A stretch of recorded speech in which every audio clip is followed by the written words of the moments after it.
The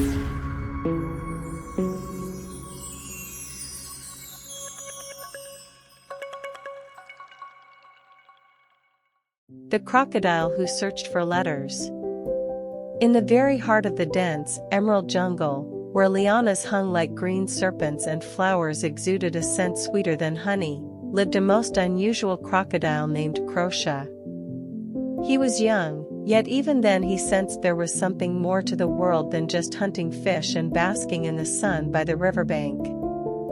While other crocodiles lazily warmed themselves on the sun-drenched stones, boasting about the size of their teeth and the amount of their catch, Krosha often sat at the water's edge, gazing thoughtfully at the passing leaves, bits of bark, and strange objects the current sometimes carried from unknown, faraway lands. The biggest secret Krosha held deep in his scaly heart was that he couldn't read. Of course, there were no bookstores or libraries in the jungle, but sometimes, on old, tattered maps washed ashore, or on scraps of fabric left by curious explorers, mysterious symbols appeared, letters. Krosha gazed at them with reverence, trying to decipher their meaning, but it was all in vain. They seemed to him merely fanciful patterns, beautiful but incomprehensible. One day, as Krosha sat by the water, pondering his dreams, the wise tortoise Tortilla slowly floated by. Her shell, overgrown with moss, was etched with ancient markings, and her eyes gleamed with profound wisdom. "What troubles your thoughts, Krosha? Your gaze is as deep as the river before a storm," Tortilla asked, her voice soft like the rustle of autumn leaves. Krosha sighed heavily. "Oh, Tortilla, I'm so ashamed to admit it, but I don't understand. I see these marks, these letters. They seem to mean something, to tell a story. But I don't know what." He lowered his head. "I feel so ignorant." Tortilla smiled warmly. "Ah, letters.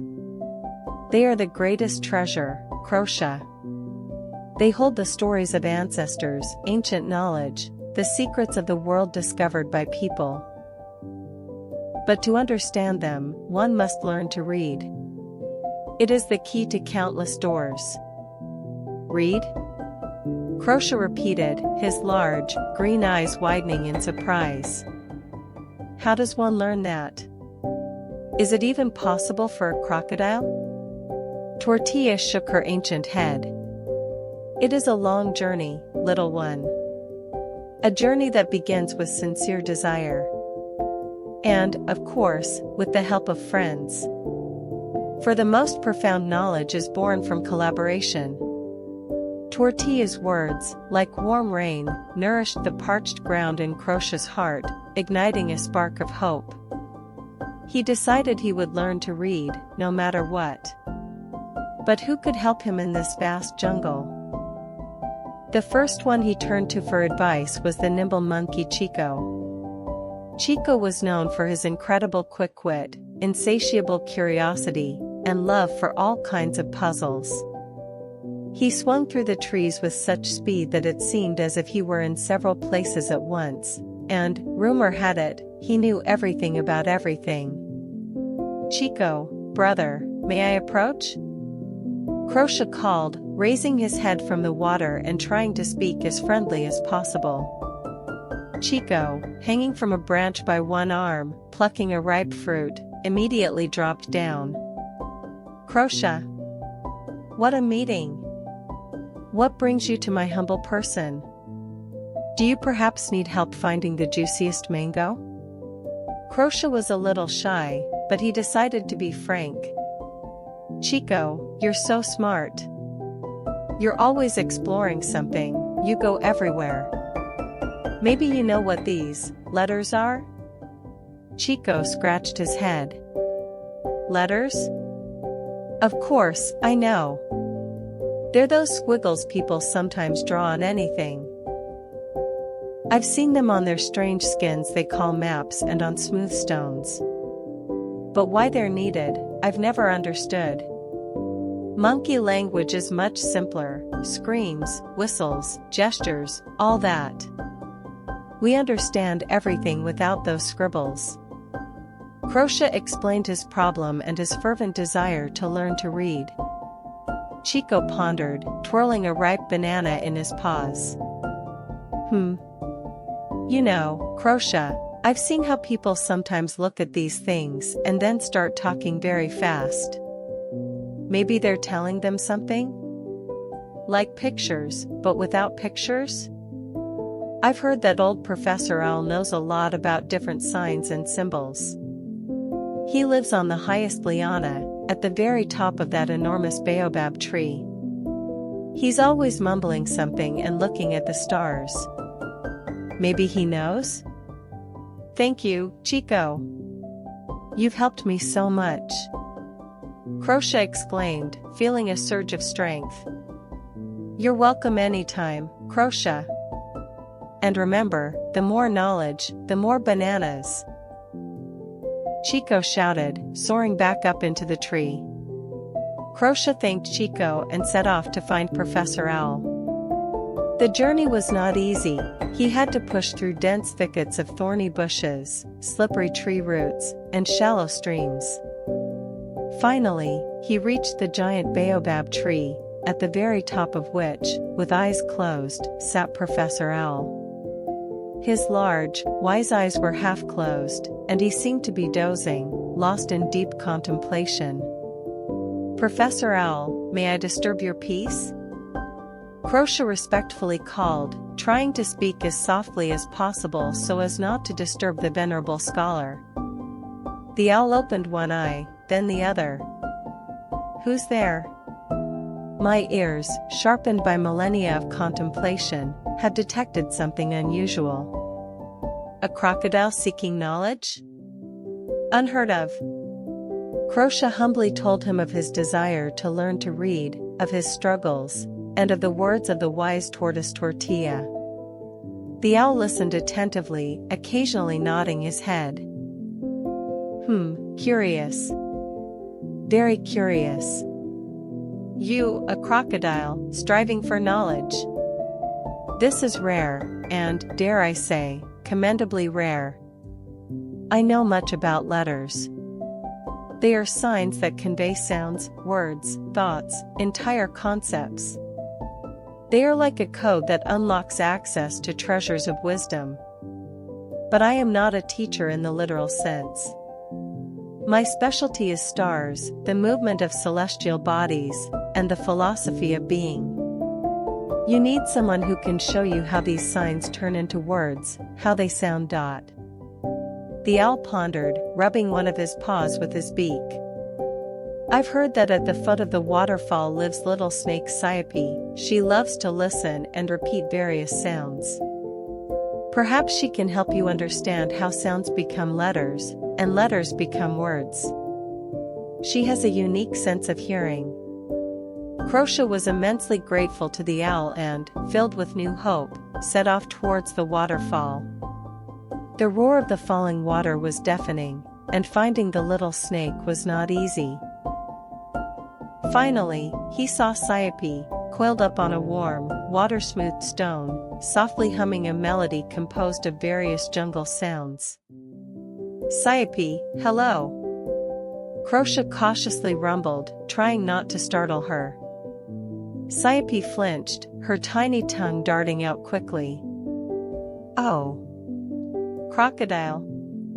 Don't eat me, please. I'm not tasty. What are you saying, Ciope? Why would I eat you? I just want to talk. I really need your help, Krosha reassured her. He explained his dream, how he saw the letters but didn't understand them. Ciope, though small, possessed an incredible ear, accurately reproducing any sound she heard. Ah, letters. I've heard birds sing different sounds. And people say different words.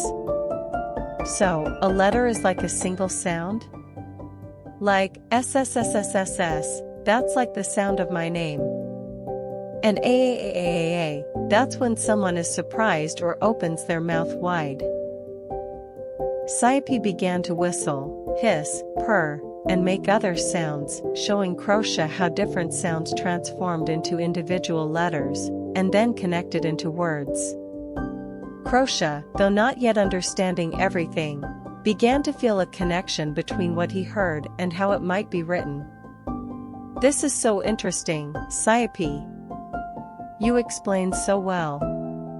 But how do I understand what each letter means, what it looks like?"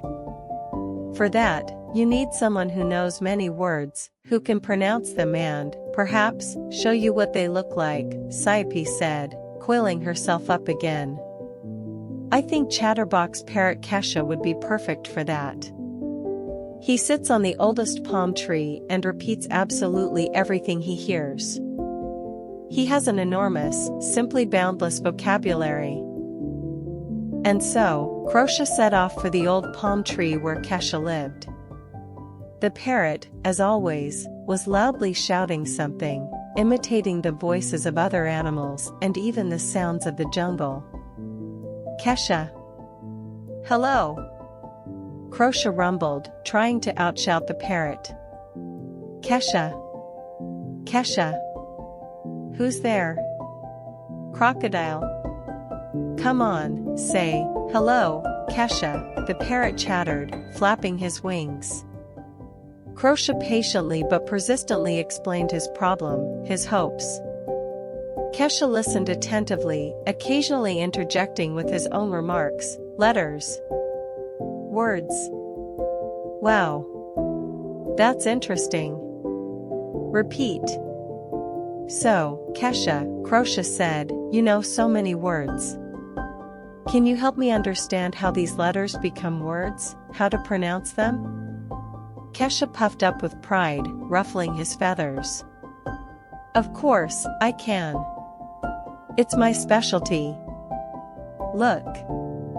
This is A." Kesha opened his beak wide, as if he wanted to swallow an elephant. "That's the letter A. It's like the beginning of a shout. And this is M. Kesha purred softly, like a content cat. "That's the letter M. It's like when you eat something tasty. And when you put them together, M-A-M-A. Repeat after me." Kesha began to shout out letters and combine them into simple words, and Krosha, straining all his might, tried to memorize them. He repeated after Kesha, A. M. M-A-M-A. P-A-P-A. Juice. But pronunciation alone was not enough. Krosha felt he needed to see these letters, to connect them with sounds and shapes. "Kesha, where can I see these letters? How can I remember them?" Krosha asked. "Oh.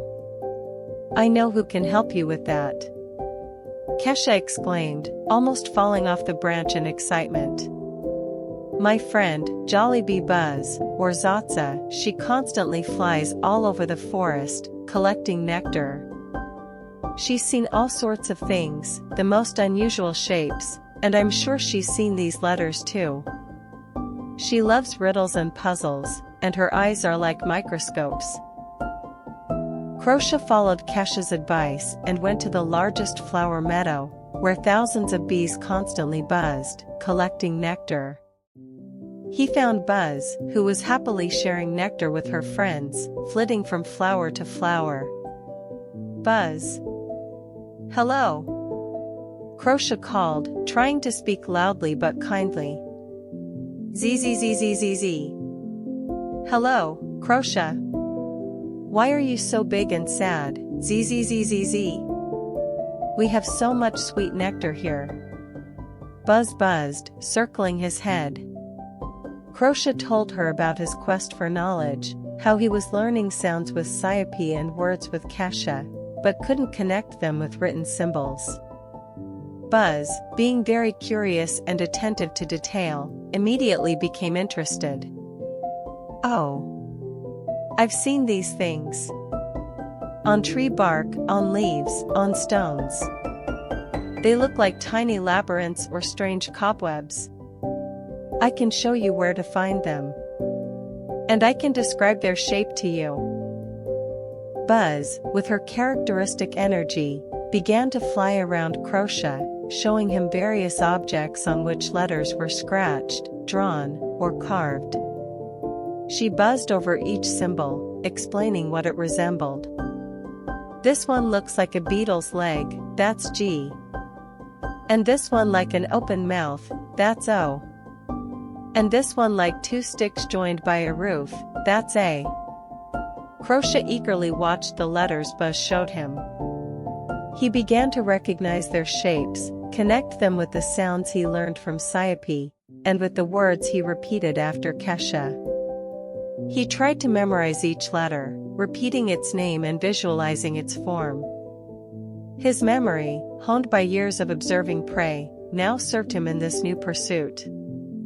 But the hardest part was understanding how letters formed words, and words formed sentences that made coherent sense. For that, he needed a true, patient teacher.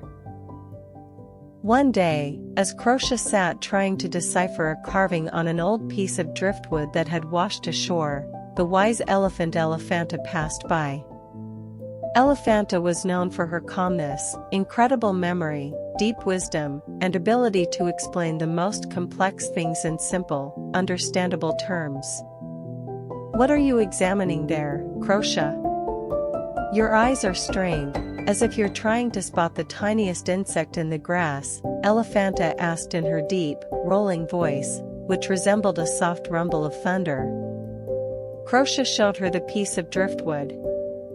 "I'm trying to understand what's written here, Elephanta. I already know some letters thanks to my friends, but I don't understand how they come together to make sense. It's like puzzle pieces that refuse to fit." Elephanta lowered her trunk and carefully, with her characteristic unhurriedness, examined the letters. "Ah, this is writing. Writing is conversation without words, Krosha. Each letter is part of a sound, each word is a thought, and a sentence is a whole story.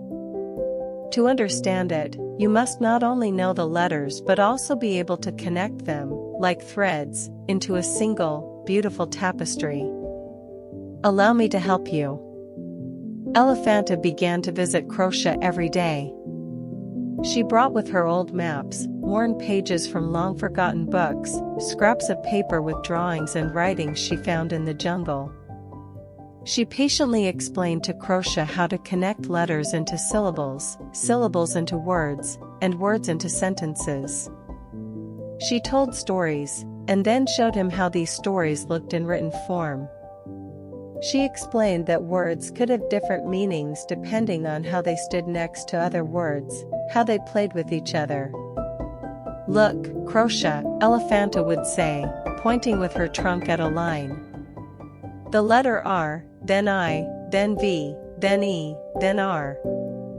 What do you get if you put them together? RIVER. River." Krosha exclaimed joyfully, his tail beginning to beat impatiently against the water. "Excellent. Now try to read this word, forest," Elephanta calmly continued. Krosha slowly, letter by letter, pronounced FOREST. Forest. Many days passed, filled with diligent effort, patience, and the joy of small discoveries. Krosha practiced every day, regardless of fatigue. Chico brought him new texts, leaves with unusual veins, patterns on stones, even animal tracks in the sand, which Krosha now learned to read in a new way.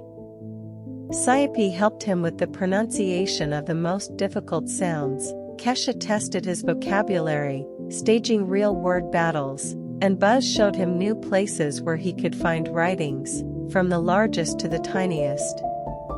And Elephanta, that patient and wise teacher, was always there, guiding Krosha, explaining the nuances of language and the magic of reading. One day, as Krosha sat by the riverbank, as usual, absorbed in reading an old scroll, the frightened little mouse Pip scurried up to him, followed by his friend, the chipmunk Burr, and then the anxious dragonfly Cricket buzzed behind them. "Krosha! Krosha! Trouble!" Pip squeaked, his tiny heart pounding with fear. "Over by the old, dry tree, a huge, thick liana has fallen," Burr added, his cheeks trembling. "It's blocked the path to our burrows, and a storm is coming soon. And there's some strange paper hanging there." Dragonfly Cricket buzzed, her wings vibrating rapidly. "I can't read, but I feel like it's something very, very important. Maybe it's dangerous?" Krosha, sensing the seriousness of the situation, rushed towards the old tree, his friends hurrying behind him. Indeed, a huge, thick liana blocked the passage. And on it, tied with a thin blade of grass, hung a tattered but well-preserved piece of paper. Letters were inscribed on it, letters Krosha now recognized. Krosha approached, his heart pounding, but he was full of determination. He took a deep breath and began to read. Slowly, syllable by syllable, then word by word. "Ciu Liana has fallen. No passage. Dangerous. Water will rise. Shelter higher." Little Mouse Pip, Chipmunk Burr, Dragonfly Cricket, Chico, Siepe, Kesha, Buzz, the wise tortoise Tortilla, and Professor Owl, all the jungle animals who had rushed at their call, gathered around Krosha. Everyone listened to his voice with bated breath. "What does it say, Krosha?" "What?" Chico asked impatiently, nervously hopping from paw to paw. "It says, caution, liana has fallen, no passage, dangerous. Water will rise, shelter higher," Krosha reads solemnly, his voice sounding confident and calm. "It's a warning. A downpour is coming soon, and the river will overflow its banks. If we had gone that way, we could have been trapped or drowned." All the animals gasped. Krosha, who just recently couldn't read a single word, had now read a vital warning. Thanks to his perseverance, courage, and the invaluable help of his loyal friends, he had mastered this great art, reading. From that day on, Krosha became the most respected and valuable crocodile in the jungle.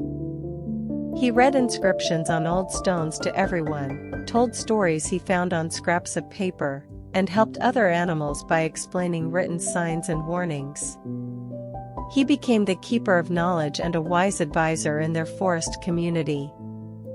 Krosha never forgot his friends who helped him on this difficult journey. He understood that knowledge is not only what you learn yourself, but also what you gain through the support, patience, and belief of those around you. And most importantly, he realized that it's never too late to learn, no matter who you are, and that the greatest treasure is the pursuit of knowledge, multiplied by the kindness and mutual assistance of friends who are always ready to help. And every evening, as the sun set behind the treetops, painting the sky in crimson and golden hues, Krosha sat by the river, now understandingly reading the messages the current brought, messages from a world full of stories, adventures, and new discoveries. And his heart was filled with a quiet joy that he could now read not only by the water but also by the letters.